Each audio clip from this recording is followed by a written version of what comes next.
Halo teman-teman, kita ketemu lagi bersama saya Ferry Pujianto dan saya di sini akan menjelaskan tentang human capital.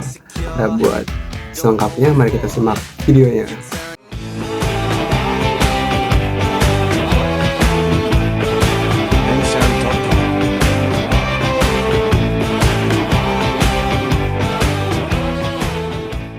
Oke teman-teman, istilah human capital pertama dikemukakan oleh seorang ekonom yang bernama Theodore Schultz yang berpendapat bahwa peningkatan kesejahteraan pada perusahaan tidak tergantung pada tanah, peralatan, energi, sumber daya, melainkan pada kompetensi pengetahuan dari pegawainya.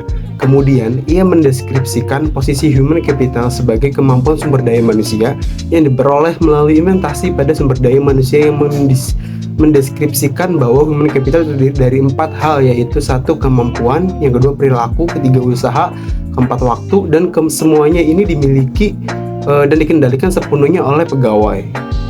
Nah teman-teman, untuk mendeskripsikan human capital sebagai kombinasi dari keempat faktor tersebut sebagai berikut. Yang pertama itu ada karakteristik atau sifat yang dibawa pada pekerjaan gitu. Nah misal inteligensi, energi, sikap positif, keandalan, dan komitmen. Dan kemudian ada kemampuan seseorang untuk belajar, yaitu kecerdasan, imajinasi, kreativitas, dan bakat. Yang ketiga ada motivasi untuk berbagi informasi dan pengetahuan, yaitu semangat tim dan orientasi tujuan. Berikutnya peran human capital. Yang pertama yaitu sebagai kunci keunggulan organisasi.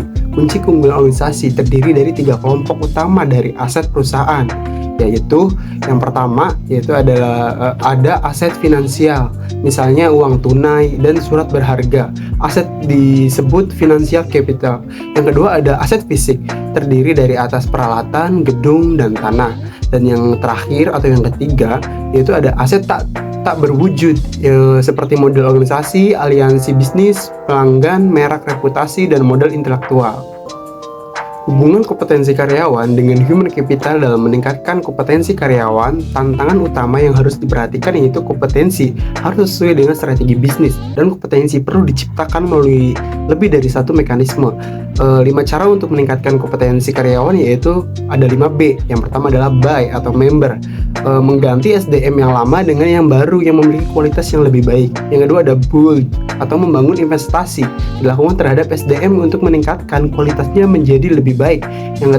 Yang ketiga itu ada borrow atau meminjam, penggunaan konsultan atau partner efektif memungkinkan berbagi pengetahuan dan desain kerja baru. Yang keempat ada bounce atau melambung, yaitu perusahaan harus mengeluarkan karyawan yang bekerja di bawah standar. Yang terakhir ada bind atau mengikat karyawan jangan keluar merupakan tindakan kritis pada semua tingkat. Berikutnya ada model konseptual yang dikemukakan oleh Charles Ulrich atau menggambarkan bahwa transformasi divisi peran SDM yang didasarkan pada 2 dimensi, yaitu dimensi operasional dan dimensi strategis, dan 2 dimensi muncul 4 peran SDM, yakni strategic partner, administrative expert, employee champion, dan change agent. Strategic partner yaitu departemen SDM harus mampu menjadi partner bagi manajer lini dan manajemen lainnya dalam mengeksekusi strategi dan membantu merealisasikan perencanaan. Yang kedua ada administrative expert atau membantu tercapainya efisiensi dan administratif dan memastikan bahwa kos dapat dikurangi dan kualitas tetap terjaga secara kontinu. Nah, yang ketiga ada employee champions. Departemen SDM harus dapat menunjukkan komitmennya terhadap manajemen dan pada waktu yang sama berusaha meningkatkan kontribusi karyawan lebih besar.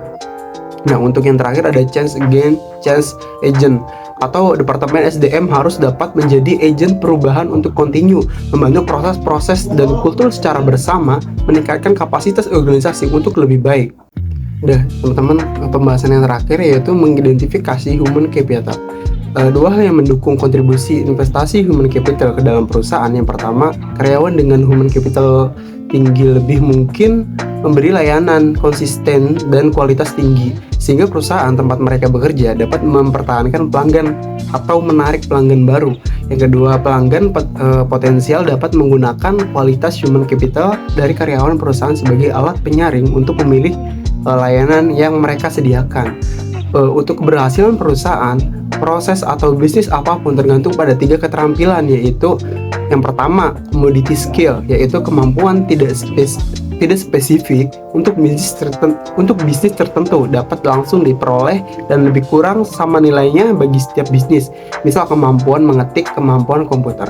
Yang kedua ada leverage skill, yaitu pengetahuan yang meskipun tidak spesifik untuk perusahaan industri tetap relatif lebih berharga bagi perusahaan tertentu daripada perusahaan lain. Misal programmer di bank berbeda nilainya dengan programmer di perusahaan komputer.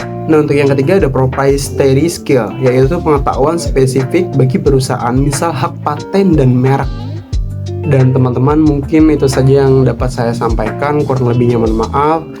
Saya meminta maaf kalau ada salah-salah kata dalam video ini. Kurang lebihnya mohon maaf. Terima kasih. Sampai jumpa di video selanjutnya. Dadah.